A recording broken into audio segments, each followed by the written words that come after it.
Master stroke में अब जो खबर हम आपको दिखाने जा रहे हैं उसे बहुत गौर से देखिएगा, बहुत ध्यान से सुनिएगा। ये तीसरी लहर और नए स्ट्रेन को लेकर डॉक्टरों से हमारे वो तमाम सवाल हैं जो आपके जहन में चल रहे होंगे।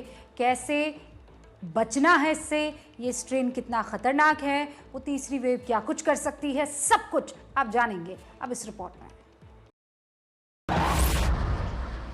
ये मैंने भी सुना है कि ऐसा एक स्टेटमेंट आया है माननीय साइंटिफिक एडवाइजर की तरफ से कि थर्ड वेव आने वाली है। तो उन्होंने उसमें उस एडवाइस में कोई इसका किस बेसिस पे उन्होंने कहा है, इसकी घोषणा या इसका शेयरिंग नहीं किया है।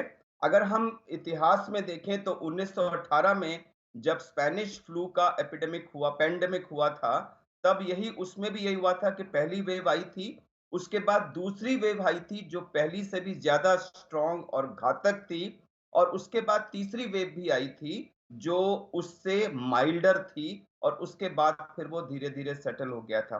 तो क्या उन्होंने इतिहास के बेसिस पे ऐसा कहा है या क्या है? देखिए, अभी तो हम सेकंड वेव के पीक पर हैं, तो अब थर्ड वेव कब आएगी, पहले हम सेकंड वेव को डील कर लें और उससे निकल आएँ, तब तो हम थर्ड वेव की बात करेंगे। तीसरी लेयर तो आएगी बिकॉज हमको ये तो पक्का पता है कि हम हमारे पूरे जो 70% लोगों को वैक्सीनेट कर नहीं पाएंगे। हमको वैक्सीनेट करने के लिए एटलीस्ट 6 महीने से 9 महीने लग जाएंगे। तो तीसरी लेयर के लिए हमको तैयार रहना चाहिए, सतर्क रहना चाहिए। और हमने दूसरी लेयर भी प्रिडिक्ट की थी एंड ऑफ दिसंबर और जैन में आएगी, 2-3 महीने के बाद आई है। तो उसके ऊपर दो कारण है, एक तो वायरस कैसा बिहेव करेगा, कुछ नया म्यूटेशन नहीं आएगा, और लोग कैसे बिहेव करेंगे। यदि आप डबल मास्क डालेंगे और क्राउड नहीं करेंगे तो मेरे ख्याल से ये जो तीसरी वेव हमने प्रिडिक्ट की है, हमको लगता है ये संकेत देता है कि सितंबर तक आ सकती है। और इसका जो प्रमाण रहेगा, तीव्रता रहेगी, वो सेकंड वेव से कम रहेगी लेकिन फर्स्ट वेव से थोड़ी ज्यादा रहेगी और हमको ये माइल्ड लगेगी। और हमको ये भी लगता है कि जो इसका एज ग्रुप है वो छोटे बच्चों को भी अफेक्ट हो सकती है और युवा को अफेक्ट हो सकती है। तो उनके लिए हम अभी से तैयारी कर रहे हैं। ये जैसा कि हम सब जानते हैं, ये आरएनए वायरस है जो बार-बार अपना वो म्यूटेशन होता रहता है और जो इस समय वायरस है, वो वाक़ई लास्ट ईयर के वायरस से कहीं ज़्यादा गुना इन्फेक्शियस है और उसी वजह से ये इतनी तेज़ी से ये फैला है। और अब जो ये नया स्ट्रेन रिपोर्ट हो रहा है, वो प्रिडिक्ट किया जा रहा है कि शायद वो और ज़्यादा इन्फेक्शियस हो। इस तरह के म्यूटेशंस और उनकी खबर आती रहेगी और हमें उसको प्रिपेयर करना है। ये जो भी स्टेटमेंट्स आए हैं, इनके साथ अभी कोई एविडेंस कम से कम पब्लिक डोमेन में नहीं आई है। जैसे थर्ड वेव का प्रेडिक्शन हुआ है या ये कि आंध्र प्रदेश ट्रेन 15 गुना नाउ घातक वर्ड जो है, वो घातक का मतलब होता है कि वो डेथ्स 15 गुना ज़्यादा करेगा। इन्फेक्शियस और घातक ये दोनों अलग-अलग चीजें हैं। इस बार वाला स्ट्रेन पिछले साल के स्ट्रेन से कई गुना इन्फेक्शियस है, लेकिन क्या ये घातक भी है? इसका किसी ने अब तक कोई एविडेंस बेस्ड जवाब नहीं दिया है। तो जो आपने कहा कि हैदराबाद स्ट्रेन 15 गुना घातक है, तो क्या वो 15 गुना ज्यादा इन्फेक्शियस है या वो डेथ्स 15 गुना ज्यादा करेगा? पब्लिक डोमेन में इसकी कोई एविडेंस मेरे नॉलेज में अभी किसी एजेंसी ने प्रोवाइड नहीं की है। हम लोग लास्ट ईयर से ये लगातार देख रहे थे कि जब भी कहीं किसी बंद जगह पर लोग इकट्ठे हुए, तो वहां कई मौकों पे करीब-करीब 100% ट्रांसमिशन हुआ था। जैसे किसी बंद रूम में बोर्ड मीटिंग हुई और 1 या 2 व्यक्ति इन्फेक्टेड थे, तो जितने भी मीटिंग में आए वो इन्फेक्ट हो गए। कहीं पार्टी हुई, कोई मैरिज पार्टी हुई, बर्थडे पार्टी हुई, इन सब जगहों पर 100% तक लोग इन्फेक्ट हुए थे।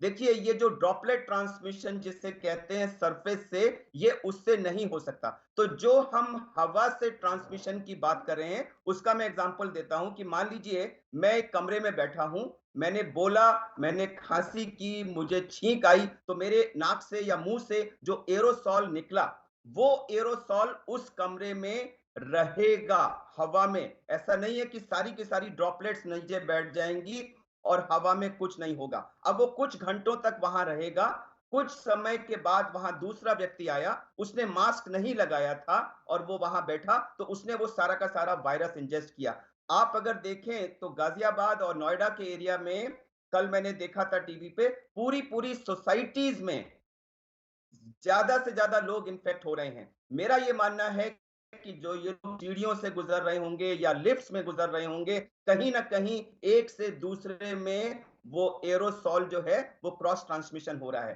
तो अगर कोई ये कहे कि वो हवा से गाजियाबाद से उड़ के दिल्ली आ जाएगा, तो उसके लिए तो मैं अभी हाँ नहीं करूंगा, लेकिन क्लोज स्पेसेस के अंदर वो एक व्यक्ति के निकली हुई श्वास से हवा में रहकर कुछ घंटों के अंदर उसी रूम में ब्रीथ करने वाले दूसरे व्यक्ति के श्वास से अंदर चला जाएगा।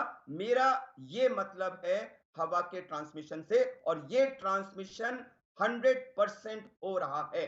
और यही कारण है कि इतनी सारी ऑफिसेज में, इतनी सारी सोसाइटीज में, इतनी सारी जगहों पर, इतनी सारी फैमिलीज में 100% लोग इन्फेक्ट हो गए हैं।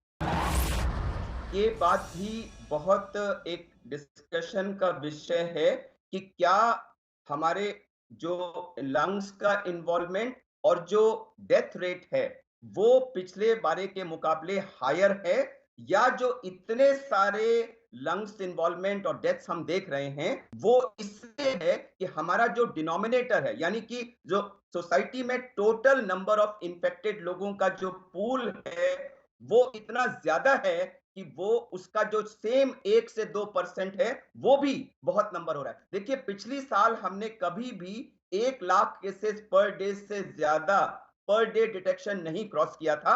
इस बार पिछले करीब 15 दिन से हम 3 लाख केसेस से ऊपर हैं, और अभी तो हम 4 लाख केसेस से ऊपर हैं। और हम सबको विदित है कि कई लोग ऐसे हैं जिनको आरटीपीसीआर एक्चुअली एक्सेसिबल या अवेलेबल नहीं है, यानी कि मान के चलें कि 5 से 10 लाख केसेस रोज ऐड हो रहे हैं। तो जब इतने सारे केसेस ऐड होंगे, उसका 8% भी इन्वॉल्वमेंट होगा तो वो ह्यूज नंबर होगा, और वो हमारी जो जितनी अवेलेबल आईसीयू बेड्स हैं उनसे कहीं ज्यादा नंबर होगा। तो मेरा ये मानना है कि जो इतने सारे हमें लंग इन्वॉल्वमेंट के केसेस नजर में, हमारे नॉलेज में आ रहे हैं, वो इसलिए है कि total number of cases involve पिछले साल के मुकाबले कई कई कई गुना ज्यादा है। तो एक तो ये बता दूं कि आम लोगों में धारणा ये है कि जो लंग का इन्वॉल्वमेंट है वो वायरस से होता है, तो ये गलत है। वायरस हमारे बॉडी में जाता है, नाक में और गले में, पीछे सब जगह रहता है, बॉडी में वायरीमिया कॉज करता है। हमारी बॉडी उसके रिस्पॉन्स में एंटीबॉडी रिस्पॉन्स माउंट करती है, और कभी कभी वो एंटीबॉडी रिस्पॉन्स इतना एग्जेजरेटेड हो जाता है कि वो रिस्पॉन्स अपने ही बॉडी के अंग को नुकसान पहुंचा देता है, और वो अंग है हमारे लंग्स। जब पहली डोज लगती है तो उसके बाद हमारी बॉडी एंटीबॉडी रिस्पॉन्स स्टार्ट करती है, लेकिन वो पहली डोज के बाद वो एंटीबॉडी लेवल्स जो हैं और जो हमारी सेल मीडिएटेड इम्यूनिटी भी शुरू होती है वो एडिक्वेट लेवल पे नहीं पहुंचता। हम कोवैक्सीन में 4 हफ्ते के बाद और कोविशील्ड में 6 से 8 हफ्ते के बाद जब दूसरी डोज लगाते हैं तो उसके बाद वो एक बूस्टर करती है, और उसके बाद उसका फर्दर रिस्पॉन्स शुरू होता है। और ये माना जाता है कि सेकेंड डोज के 2 हफ्ते के बाद जो है वो जो भी हमारा इम्यून रिस्पॉन्स है वो एडिक्वेट लेवल पे पहुंच गया है, जो एंटीबॉडीज बननी है वो भी और जो सेल मीडिएटेड है वो भी, और हम दूसरी डोज के 2 हफ्ते के बाद अपने को वैक्सीन प्रोटेक्टेड मान सकते हैं। लेकिन मैं ये बता दूं कि विश्व में कोई भी ऐसी वैक्सीन नहीं है जो आपको 100% प्रोटेक्शन देती है। जो हमारे देश में वैक्सीन हैं, कोवैक्सीन और कोविशील्ड, वो आपको 70 से 80% एफिकेसी देती हैं। यानी कि अगर 100 लोगों को वैक्सीन लगी और उन सबको वैक्सीन के दूसरी डोज के 2 हफ्ते के बाद एक्सपोजर हुआ, क्योंकि दूसरी डोज से पहले तो आप बिल्कुल ससेप्टेबल हैं, उतने ही जितने की अनवैक्सीनेटेड पॉपुलेशन है। तो कृपया अपने को वैक्सीनेटेड सेकेंड डोज के 2 हफ्ते के बाद माने। अगर आपको एक्सपोजर हुआ तो 100 में से 30 लोगों को इन्फेक्शन हो जाएगा। इसीलिए वैक्सीन लगने के बाद भी जो कोरोना संयम या कोरोना एप्रोप्रिएट बिहेवियर है, यानी कि हर समय मास्क पहनना, सोशल डिस्टेंस रखना जरूरी है। वायरस को जितना हम बढ़ावा देते हैं वो धीरे धीरे म्यूटेट करते रहेगा। जितनी हम वैक्सीनेशन स्लो करते हैं, वायरस अपना डिफेंस मैकेनिज्म स्ट्रॉन्ग करते रहेगा। इसीलिए वायरोलॉजिस्ट और एक्सपर्ट्स की है कि अगर हमने ज़्यादा टाइम लगाया तो एक तीसरा फेज भी आएगा जिसमें कि एक डिफरेंट तरह का वायरस, तो कि फिर ये जो हम वैक्सीनेशन शायद इससे भी निकाल हो, शायद उसकी इन्फेक्टिविटी और ज़्यादा। वायरस तो म्यूटेट होते रहते हैं और कई जैसे फ्लू लाइक वायरस है तो वो हर साल एक नया वायरस आता है। बट कुछ म्यूटेशंस वायरस को नेगेटिवली इफेक्ट करती हैं और कुछ वायरस को बढ़ावा देती हैं। अनफॉर्चुनेटली कुछ म्यूटेशंस ऐसी होती हैं जो कि उसकी इन्फेक्टिविटी को बढ़ाती हैं, जैसे हम अभी डबल म्यूटेंट स्ट्रेन को देख रहे हैं। ये इन्फेक्टिविटी 70% ज़्यादा है पिछले स्ट्रेन से।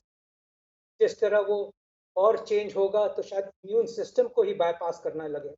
हमारी जो वैक्सीनेशंस हमें मिली हैं वो एक तरह के वायरस को रिकग्नाइज करती हैं, इसीलिए हमें एंटीबॉडीज या टी सेल हमारे एक्टिवेट हो जाते हैं कि वो वायरस को पहचानते हैं। अगर उसमें ज़्यादा चेंजेस आते हैं, जो वैक्सीनेशन हमें मिली है शायद वो नए वायरस को पहचाने ही ना, वो उस चेंज को ही ना पहचाने, और ये इसको हम कहते हैं बायपासिंग।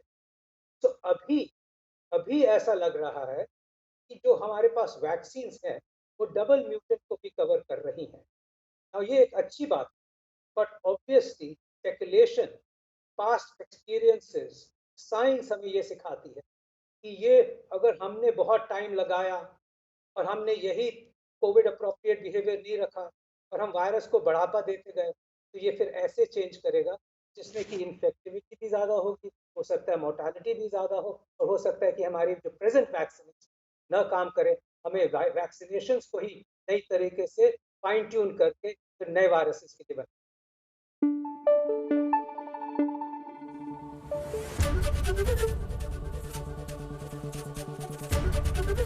एबीपी न्यूज आपको रखे आगे।